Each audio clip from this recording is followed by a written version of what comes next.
raison à Prof. Koyok. De toutes les façons, il faudrait se préparer. Jonathan Batingeli, est-ce que finalement, on voit que la France a été quand même bousculée? Elle a fait cette annonce sans être prête à partir. Est-ce que finalement, l'une des erreurs commises par la France, ce n'est pas celle de n'avoir pas su partir à temps? N'avoir pas su partir à temps, peut-être que oui, mais il faut noter que nous sommes dans un enchaînement géopolitique tout à fait cohérent. Le 21 septembre 2021, la France perdait un contrat important avec l'Australie. Oui, la livraison de sous-marins de type Barracuda, qui est un sous-marin nucléaire français, et cela devait être à propulsion diesel. Alors, cette perte a donné au monde de découvrir une nouvelle alliance qu'on appelle l'AUKUS, c'est-à-dire Australie, Royaume-Uni et États-Unis. Donc cette nouvelle alliance se veut être l'alliance des pays anglo-saxons qui, dans la reconquête d'abord de l'Asie d'abord, puis la reconquête des territoires stratégiques en Afrique. Mais pourquoi cette guerre entre les pays membres de l'OTAN? C'est la grande question qu'on se pose. En fait, il faut noter que le grand conflit qui se pose, c'est un conflit de souveraineté énergétique. Parce que nous sommes en plein dans la bataille pour le contrôle des énergies. Vous savez, cette grande bataille a commencé à se profiler dans le golfe d'Aden. Lorsque les Israéliens se sont rendus compte que si le golfe d'Aden était bloqué par un pays tout à fait hostile, ils ne pouvaient plus avoir de contact avec les autres nations via la mer qu'en passant par la Méditerranée pour avoir accès à l'océan Atlantique. Qu'est-ce qu'ils ont fait? Ils ont manœuvré avec les Français, avec les Anglais, pour avoir une force multinationale qui contrôle le golfe d'Aden et qui va bloquer également l'expansion de la Chine avec sa route de la soie qui passe effectivement également par ce même golfe d'Aden. Au niveau du Mali, cette autre bataille se manifeste par le contrôle des réserves en hydrocarbures et des réserves stratégiques de la zone sahélienne. Là, au Mali, on a 3 grands bassins d'hydrocarbures qui sont convoités. Il y a le bassin de Touadéni dans le nord-ouest du Mali. Il y a le bassin du Tamesna, qui est un peu plus au sud, c'est-à-dire vers le Niger. Et il y a le bassin qu'on retrouve dans la rive de Nara et proche de Ségou et Mopti. Donc, vous avez ces 3 grands bassins et vous avez le fossé de Gao. Vous avez donc ces pôles énergétiques qui intéressent. Mais regardez un peu la menace qu'avait brandie la France lorsque le Mali a commencé à mettre la pression pour demander le départ des forces Barkhane. La France avait objecté qu'ils peuvent désormais eux aussi s'en tenir à la lettre que leur avaient adressée les Azawadiens, du moins les citoyens maliens du Nord. L'Azawad, c'est reconnaître reconnaître cette lettre qui leur avait été adressée en 1958. Ils disent, sur la base de cette lettre, nous allons également revenir à ces accords. Cette menace n'était pas anodine. Quand vous prenez les 3 grands bassins d'hydrocarbures du Mali, effectivement, ces 3 grands bassins se retrouvent dans la zone du Nord, c'est-à-dire dans ce qui est considéré comme étant le territoire de l'Azawad. Donc, les Français, lorsque dernièrement le Premier ministre Choguel Kokala Maïga a dit de manière subtile devant les députés, devant les diplomates de tous les pays qui étaient réunis pour les présentations de vœux, il leur a expliqué qu'il y avait un programme de partition de fait du Mali qui avait été orchestré par les forces françaises. En fait, il est question de ce plan-là qui visait à partitionner le Mali. Mais qu'est-ce qu'on retrouve également dans le bassin du Nord, dans le Grand Nord Mali? On retrouve les réserves d'uranium. Les réserves d'uranium qui sont proches de Tessalit et qu'on retrouve également ce grand bassin-là jusqu'au Niger. Donc, vous savez que la France exploite par année, utilise 8000 tonnes d'uranium pour ses 58 centrales nucléaires. Et que... Et la France est la première puissance nucléaire civile. Voilà. 8 000 tonnes, 32% de ces 8 000 tonnes viennent du Niger. Donc, en matière de souveraineté énergétique, c'est un pôle vital pour la France. Aujourd'hui, quel est le point de dissension entre la France, entre la diplomatie, ou bien le point de divergence entre la diplomatie française et celle allemande? C'est que les Allemands ne sont pas dépendants de l'uranium.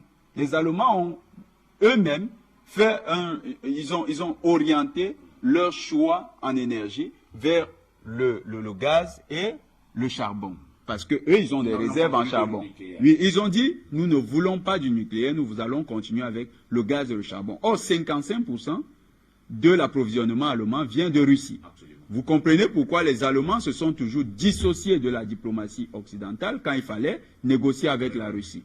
Et vous comprenez pourquoi les Allemands ne se sentent pas engagés sur le territoire malien. Parce qu'au finish, c'est quoi? Le seul élément qu'ils auraient pu escompter du Mali, c'est que les réserves en hydrocarbures du Mali soient acheminées via l'Algérie pour atteindre le territoire européen.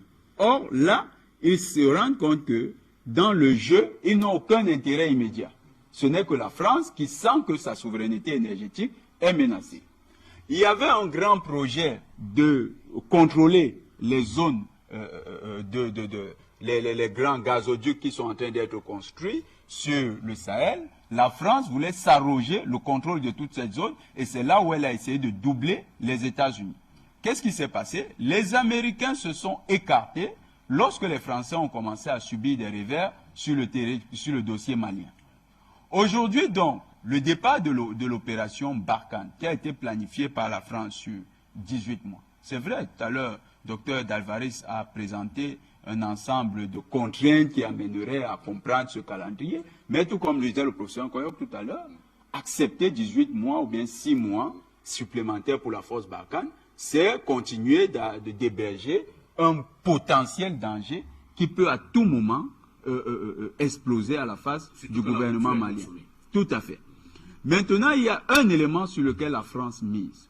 D'abord, il y a les 23 millions d'euros investis pour influencer la politique interne du Mali via les organisations de la société civile et les hommes politiques et l'opposition, entre guillemets. En fait, avec cet argent qui est liquide, tout frais, envoyé à ces gens, il est possible encore qu'à un certain moment, ils aient une influence. Pourquoi? Parce que la France a agi de manière coordonnée avec les pays qu'elle influence dans la sous-région Afrique de l'Ouest. Il y a eu un embargo qui a été proclamé annoncé contre le Mali. Il y a un ensemble de forces vers lesquelles la France veut redéployer ses soldats. C'est le Sénégal, qui est une base d'intelligence beaucoup plus pour les forces françaises. Il y a le Niger, qui est un pays frontalier du Mali. Et quand on se souvient que le Premier ministre Choguel Kokala Maïga, dans son interview à RIA Novosti en septembre 2021, nous rappelait que la France a armé, entraîné et financé des terroristes à Kidal, une enclave, il n'est pas exclu que le repli sur le Niger leur serve de repli stratégique pour former de nouveaux terroristes, les financer, les entraîner comme ceux qui étaient à Kidal et les faire entrer au Mali. Surtout que là, ils vont empêcher l'exploitation du bassin en hydrocarbures de Tamesna, et qui est une grosse réserve qui sera importante pour l'État du Mali dans le cadre de la reconstitution de ses ressources et de la relance de son économie. Donc, il y a une forte capacité de nuisance qui peut être constituée à partir du Niger. Les Maliens devraient donc être très attentifs à ce qui se passe. Maintenant, regardez la base de Gao. La base militaire française actuellement, elle est à Gao. Et depuis Gao, elle peut être en communication avec la base de Niamey. 6 mois, c'est beaucoup pour les forces spéciales, pour leur permettre d'entraîner ou bien de créer une nouvelle menace. Une zone d'instabilité. Voilà. Une nouvelle menace. Une nouvelle zone d'instabilité. Oui. C'est effectivement le cas. Donc, il faut à tout prix que les Maliens aient une diplomatie offensive. Qu'ils aient des actions sécuritaires très offensives, on dirait même du harcèlement, sur la base militaire de Gao, pour presser les Français de libérer cette zone-là. Parce que les laisser là-bas, c'est toujours héberger un danger. On ne va pas leur laisser le loisir de démanteler. Ils sont partis, docteur Dalvaris, c'est juste un élément. Hein. Ils sont partis d'Afghanistan en moins de 6 mois, les Français.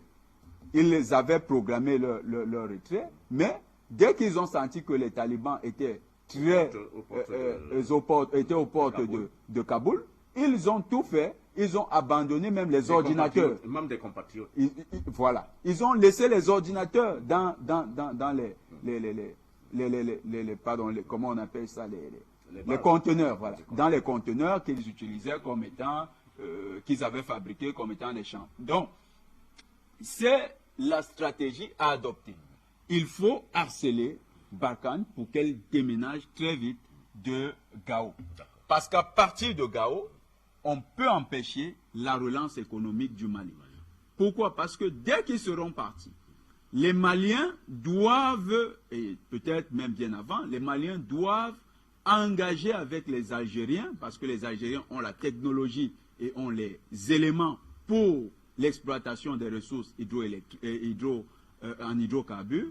Ils doivent engager avec les Algériens des pourparlers et des travaux conjoints pour l'exploitation du bassin de Touadéni, qui est le bassin le plus, actuellement, le plus prometteur. Du moins pas le plus prometteur, mais celui qui est exploitable. Il y a également le bassin il est beaucoup plus, il est vers la zone du sud, c'est-à-dire à Mopti, Ségou, ce bassin-là, lui, pour l'exploiter, avoir un gazoduc qui va remonter, ou bien un oléoduc qui va remonter jusqu'en Algérie, ce sera très long. Donc, celui de Touadéni, il faut très vite le rendre opérationnel. Ça doit être la grande bataille.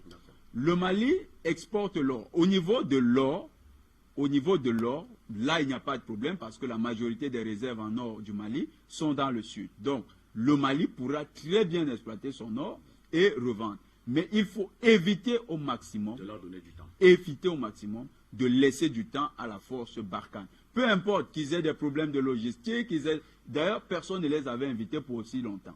C'est une mission illégale, on l'a déjà dit. Le Parlement français s'est réuni en 2018, 2019 et 2020 pour réitérer l'illégalité de Barkhane parce que son mandat est achevé depuis 2014. Le mandat qui lui avait été confié par les autorités françaises, c'est unilatéralement que le président français a maintenu Barkhane au Mali. Donc c'est une mission illégale et elle ne bénéficie d'aucune résolution des Nations Unies. Donc au niveau international encore, c'est une mission qui ne jouit pas d'une assise juridique. C'est une mission qui avait donc été portée uniquement par les présidents français dans le cadre de la France-Afrique. Il fallait maintenir ce moyen de pression sur le Mali pour s'arroger le contrôle de l'exploitation des ressources stratégiques que sont l'or, l'uranium. Il y a bien, également on parle dans ce nord-là, du cobalt, du coltan et d'autres, de l'eau douce, d'autres ressources stratégiques qui intéressent la France. Donc voilà comment cette mission s'était maintenue. Il ne faut donc pas lui donner de temps, parce que s'il y avait une résolution des Nations Unies qui encadrait la dite mission, peut-être, au nom de cette résolution, les autorités maliennes seraient dans le bon droit de respecter le droit international. Mais dans la mesure où ça n'existe pas, il n'y a pas un accord cadre signé entre les nouvelles autorités maliennes et les autorités françaises. Donc, c'est depuis le moment où M. Macron a annoncé le départ de Barkhane, les militaires français, ils devraient déjà être en train de faire les valises et de regagner les avions pour rentrer vers les zones de redéploiement. C'est ce que les Maliens doivent faire. Ils doivent rester offensifs. Merci. Rester donc offensifs. Les Maliens doivent rester offensifs.